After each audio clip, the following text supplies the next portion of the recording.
I mean the main class debutes. Are you going to the 10 car or not next year? That's a good question. I can't really answer that yet.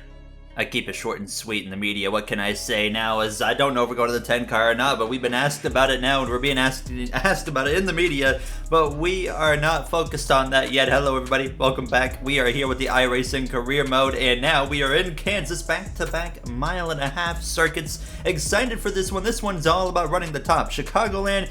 Well, the top was kind of the line there, but we're really going to be on the top here today. However, you're not going to see me on the top a whole lot. You're going to see me actually on the bottom quite a bit, trying to save tires in case we get a long green flag run, which is kind of what I expect here in Kansas. AI aren't too crazy around this mile-and-a-half track, so, I was still very excited for this one. Mile-and-a-halfs have been our weak point, and you saw Chicagoland, how that went. We're trying to not repeat that, but here we were getting ready for some qualifying in this 21 Woodcraft Ford Mustang as we cross the line, start our first 2 laps here in Kansas. A little bit of overcast sky. I hit the wall in turn 1, so there goes our first lap already invalidated. So we had to focus in on lap 2, and lap 2 would be a little bit more competitive here because I didn't hit anything this time, and it's a bit of a struggle for me when you got to run the wall, as I like to hit things. Ryan Blaney currently on pole. We'll see if that stands here for the rest of the lap. William Byron as well was joining him up there. A little bit loose there in the exit of turn 2, but down this back straightaway into turn 3. I was feeling pretty confident here. You see me actually go down to the inside here in 3 and 4. I had ran a few laps in practice, and I felt more confident when I went to the top in 1 and 2, bottom in 3 and 4. But we're going to come through down this front straightaway to cross the line. We were P5 in Chicago. Not quite that here today in Kansas. It's going to be a P12 starting effort. Ryan Blaney, William Byron on your front row here now as we were getting ready to go racing here from Kansas. But you can see Hamlin, Kyle Busch, Elliott all up in there as well. But P12, maybe hopefully this is a sign that we're not going to be as bad in stage 1 as we were in Chicago because we qualified worse. I don't know. I'm just at this point a conspiracy theorist on that. But now let's send it to the grid with Alan Bailey. Believe it or not, Toto, we are in Kansas today. At least the NASCAR Cup Series is for the 13th race of this season. I'm Alan Bailey with coverage on ARN. NASCAR once again takes to a mile-and-a-half cookie cutter that was opened in 2001. However, unlike last week, we are not in Chicagoland outside of Chicago, but instead, today we are in Kansas. This racetrack has aged beautifully throughout the years, with fans flocking to this racetrack from all the surrounding areas.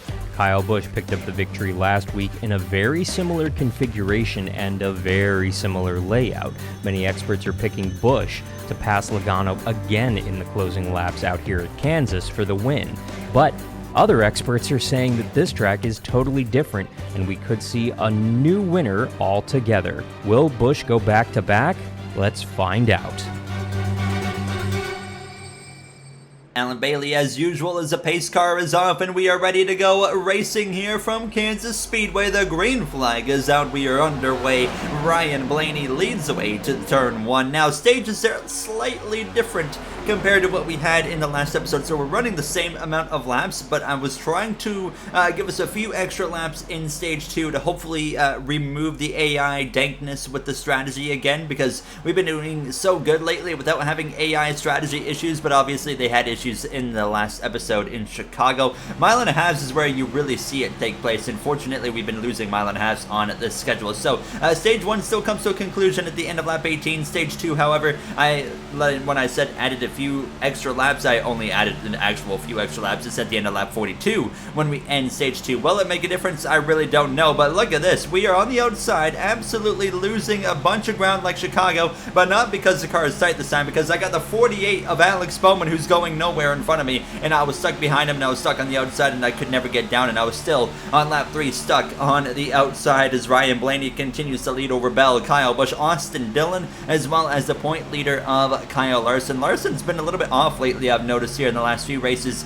ever since the R&D changes, so I don't know if that's really something to keep an eye on, because Hendrick is still right there with Joe Gibbs Racing for being the top team. But like I said, you've noticed, I would say you've kind of noticed the Hendrick dominance just kind of fall off, and it's kind of shifted now over to Joe Gibbs Racing now, as you can see out of turn 2 getting clear of the 31 of Haley, finally settling in here. The battle's up front though. You can see Kyle Busch now making a move for second place on Christopher Bell. Bell still not winning winning race this season. He was close earlier in the season. You think back to Auto Club, he was battling William Byron.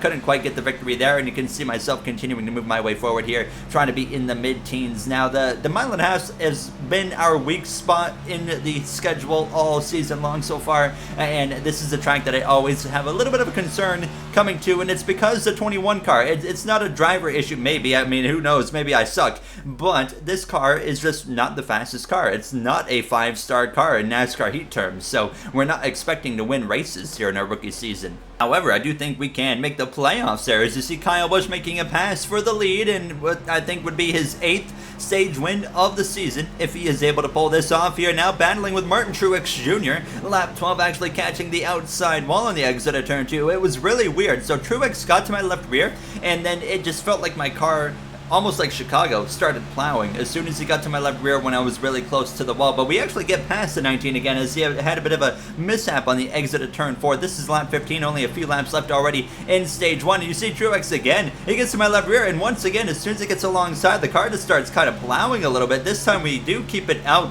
of the outside wall. We stay ahead briefly, but here he is, lap 16, I'm at left rear again, and as soon as he gets to that left rear wheel, the car plows into the outside wall again. So there's something we are learning very quickly for the rest of this race. It just felt like when you're running on the outside, they get to your left rear, it's something really weird with the air there. Now, as you can see, the 19 and the 4 coming together, and I was right on the back of the 19 at Truex as that was happening. That nearly went wrong very quickly. Harvick having a bit of a rough season outside of the playoffs right now. He is looking for some stage points and looking for just some consistency here now as we were underway for this final lap already in stage 1 here. Now, some great racing actually in stage 1, at least in my vicinity here as we exit turn 2 down the back straightaway. Not running where I think we're capable of running, honestly. I think we do have a car that's capable of getting closer to the top 10, just not able to make it happen right now. But it's Kyle Busch coming through the front straightaway to win stage 1 here. That's going to be his 8th stage win of the season. Absolutely fantastic season it has been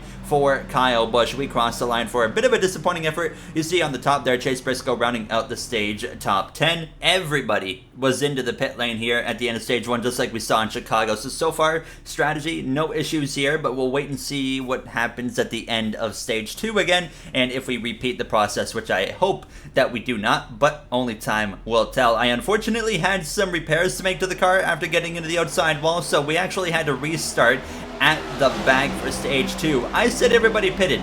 I lied. Look at this. The 51 of Cody Ware still out on the track. However, I believe he missed his pit box because he went into the pit lane and just never made it into his pit box. So here he is now causing issues. He's in the way of Kyle Busch, of all people. Ross Chastain, Ross the boss, to the lead here in that number 1 car, looking for his first win in the Cup Series. Keep in mind, this takes place in the 2022 season at the start of it, so Ross in this storyline has not won a Cup race yet. I do, of course, though. He's got 2 IRL there at Circuit of the Americas as well as Talladega Super Speedway. You can see myself trying, of course, to play catch-up here, and fortunately, Cody Ware was hurting a lot of people, but fortunately for me, he was actually helping me tremendously here because we're going to be able to pass a whole bunch of cars, including Joey Logano, our Alliance teammate right there. So basically, you know, we gained every spot back that we just lost from repairing the car in about 2 laps. So we were right back into literally the same spot as we ended stage 1. Right here in the low teens, or high teens, I guess you could say. Trying to get into the low teens and into the top 10, and of course go into those lower single-digit numbers would be preferred in competing for a win here today in Kansas. But definitely could tell right off the bat that was not going to be the case here. It was going to be a dogfight to get a top 10. Now, Daniel Suarez briefly looking to my inside here on lap 30 as we head down into turn 1. They would actually check up quite a bit earlier than me, but I'm continuing to just go down to this inside, save my tires, and hope I have a little bit more pace later in this stage to fight. And you can see we were definitely holding our own better than we were in stage 1 here later in the stage as the laps are going on. As you can see, the battles all around the circuit here. This is the battle for second place briefly. Briscoe, Austin Dillon, both of them having fantastic days here in Kansas Motor Speedway, or Kansas Speedway. Now, as you can see myself passing the 38 of Gilliland, a little bit sideways there on the exit of turn 2. A nice little save. We keep it going in the right direction up to P17. The car definitely likes to step out at times, but fortunately it wasn't too bad right there. And now we continue to try and run down the 17, the 34, the 48, this little group right here, lap 32. Here we are on the exit of turn 2, now getting to the outside of Michael McDowell, and definitely showing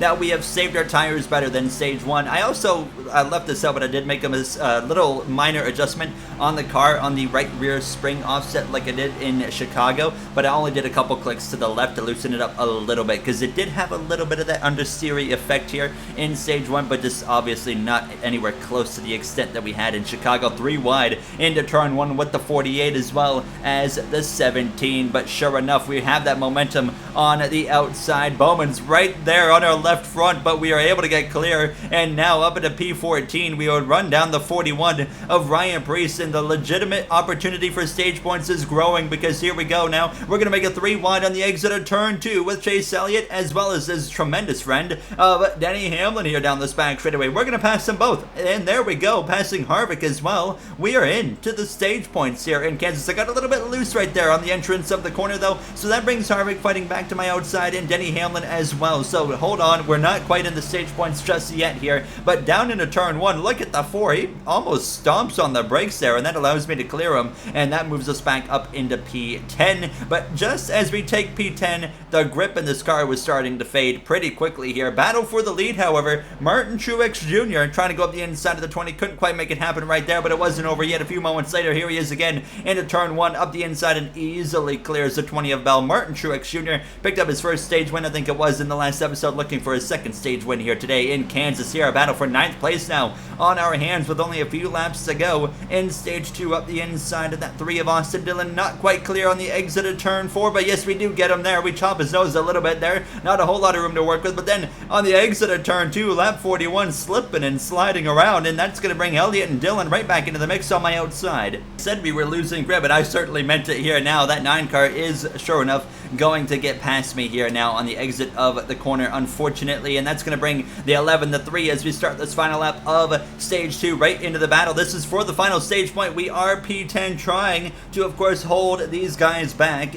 on this final lap here. Just really all about the exit of turn 2 is really going to determine our fate, and well, that's not what we needed. We're slipping and sliding all over the place here. Martin Truex Jr., I can confirm, is going to win stage 2 as we head down into turn 3 for the final time. Hamlin is absolutely flying to our left rear. We know it's not good when they get to your left rear, and sure enough, it plows me into the outside. While we do some damage there on the right front, we lose the stage point. Hamlin gets the final stage point instead, and we do a considerable amount of damage on the right front wheel, and we're going to have to come into the pit lane. And well, everybody, I would hope, is going to have to come into the pit lane, but we're going to have to make some extensive repairs on this car. But look at this, just like Chicago, we have a bunch of cars up front deciding to stay out. I don't get it. We ran more laps in stage 2 under green than we did in stage 1. Everybody pitted at the end of stage 1, but barely anybody in the top 10 pits at the end of stage 2. It makes no sense. But nonetheless, we have to run our own race, and we had about 30 seconds of repairs, so that meant as this third and final stage got underway, we started all the way at the back again,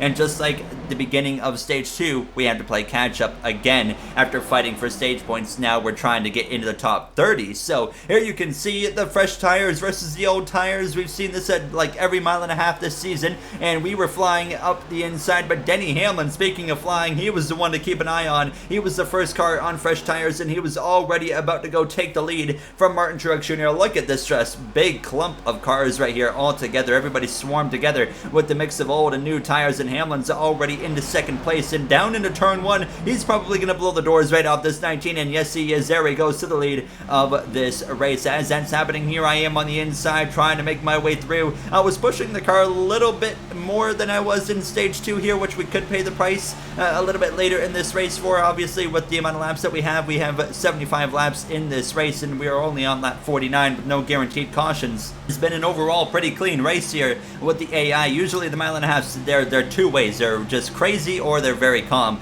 This one is certainly on the calm side here. Now passing Ross Chastain in that number 1 car, but continuing to just take advantage, of course, of everybody on the old tires would once again move us into the mid-teens here, now battling with the 3 of Austin Dillon, the 48 of Alex Bowman, but you can see just continuing to still try and run that inside to save those tires. I was trying to be pretty careful as well on the inside with the tire saving, because we had, like I said, kind of overused the tires in the first chunk of this final stage, so I didn't want to push it too much, obviously, in the middle of the stage and make it even worse, because to think that we're going to struggle at the end of this race, no matter what here, just trying to limit how much we're going to struggle here. Here we are, 3 wide briefly, with the 7 of LaJoy and Truex. We clear them both into turn 3. We're now into the top 10 behind the 3 of Austin Dillon. We're going to go up the inside of that 3 car of Austin Dillon with 22 laps to go. Denny Hamlin is long gone, almost 3 seconds ahead of Todd Gilliland, but we get past the 3. He got back to my right rear, but we would clear him into turn 1. He would actually back way off and get passed by the 7, the 24,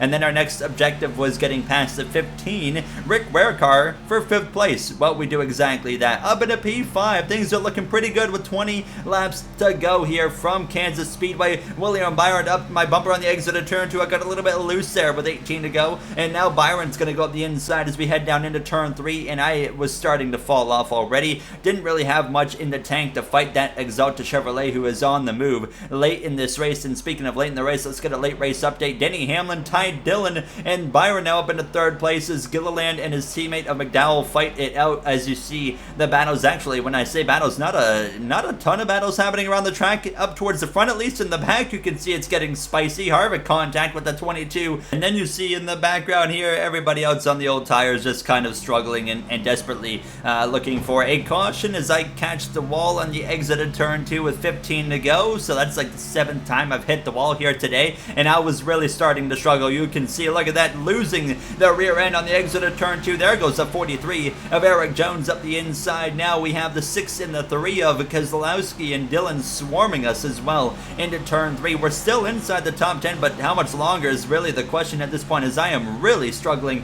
for a grip, and it's getting looser and looser, it feels like, every single lap. There goes the 6 of Keselowski now with 13 to go. He takes P7, so we jump down to P8. Austin Dillon is going to be the next one behind us, and we're once again losing massive amounts of grip on the exit of turn 2. Here comes the 3 now of Austin Dillon to my left rear as we head down into turn 3, but the caution is actually going to come out here from Kansas with just 11 laps to go. What's the caution out for? So, it looks like it's for debris.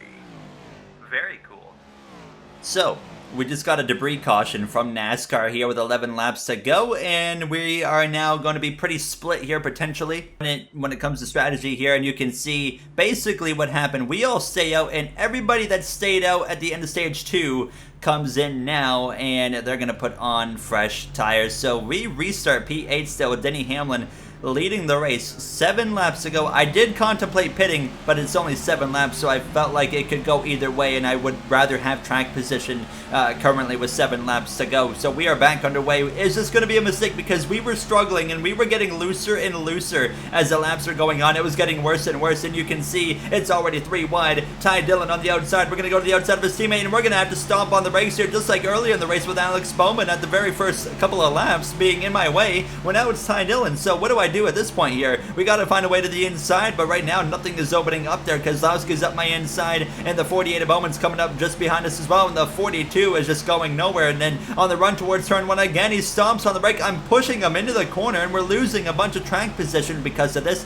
And here comes the drivers now on fresh tires that are about to be swarming us as well. And briefly to the inside of the 42. I don't want to be on the inside, I want to be on the top, but you can see, make way for the fresh tires. Logano, Chastain, Stenhouse being the first car on fresh tires, absolutely flying here, and I am getting swarmed. I'm loose on the exit of turn 2 into the outside wall, and we're realizing how bad the strategy call was here now as we head down into turn 3. 5 laps to go. Contact there. The 99 of Suarez clips us in the left rear, and to the outside wall we go again. Austin Dillon, Bubba Wallace just behind us. You can see the fresh tires flying up towards the front. Stenhouse and Chastain, they might have a chance to win this race over Denny Hamlin with 4 laps. That should be plenty of time as we head down into turn 1, and now we're into the mid-20s here, and avoiding the 15. We nearly go crashing right there to the back of the 15 of JJ Yelly, sliding through turn 1 and 2. We make a big save. We're still trying to hang on to a contact with the 45, and around we go into the outside while the 12 hits us as well. The caution flies. It's going to be a late race yellow, and is there a time to go green? There is no overtime with iRacing AI. You see the replay. I finally lost it to the point where it was just uncontrollable, and I lost it again on the exit of 2 into the side of the 45. And an absolutely miserable ending to this race, and things were happening so quick because we are coming into the pit lane to get some repairs, but hold on, we can't repair the car because NASCAR, without overtime available with iRacing AI, they are going to send it to a 1-lap sprint. So we're throwing 4 tires on and running for our lives. We go as quick as we can, no time to fix the car. 2 laps ago, we're coming to the green flag for a 1-lap dash. I don't know why we don't have overtime as an option or a feature with iRacing AI yet. It's really annoying, but nonetheless, we do what we can. NASCAR wants to see a finish under green. Denny Hamlin leads the way back to the green flag and the white flag. It's literally a green-white checkered here. Now we take the green and the white at the same time. Stenhouse, the first car on 4 fresh tires. Chastain the second, and here comes Ricky Stenhouse Jr. now to the inside of the number 11 FedEx Toyota Camry on the exit of turn 2. Ricky Stenhouse Jr. is about to win a cup race again here in the 2022 season, unless Chastain pulls off an unbelievable 3 and 4. He moves to second place here on this final lap as they come through 3 and out of turn 4. Off of turn 4 for the win. Stenhouse on the outside, Chastain on the inside. Here comes the Watermelon Man for the win at Kansas. Ross Chastain gets the victory at Kansas by half a car length. Ross the Boss Chastain, unbelievable. He comes through to win his first race in the NASCAR Cup Series at Kansas Speedway. We ended up, actually I'll show the replay of the final lap for myself, but we ended up P24, and this is exactly how that happened. So I went down to the inside and just hoped for the best here, and just hope it worked out. But the mile and a half, they've not treated us well, and today is no exception to that. We again showed a little bit of speed here and there, and we had a chance for a top 10, and we threw it all away, and it was all our own doing. The team made a mistake on strategy, and then of course I just couldn't hang on to the car at the end there, but we ended up P24 here in Kansas. So a little bit of damage limitation again, but obviously it's not helping us in the standings. You see the finishing order there with Chastain picking up his first win, but a rough finish for us. And like I said, in the point standings, you know, we got some work to do again going into the next one. However, in the next episode, we don't actually have a points paying race. We're going all-star racing at North Wilkesboro before we go to the Coca-Cola 600 in the following episode. So North Wilkesboro all-star race in the next episode. We have to race our way in through the showdown. We'll see how that goes, but I am excited for that one. I can't wait for you guys to see that, and I will see you guys in the next one. If you enjoyed, you know what to do. Thank you all for watching. We're going to take off from the runway from Kansas, head back to Charlotte, or actually North Wilkesboro, but I will see you guys in the next one. Have a great day, everybody.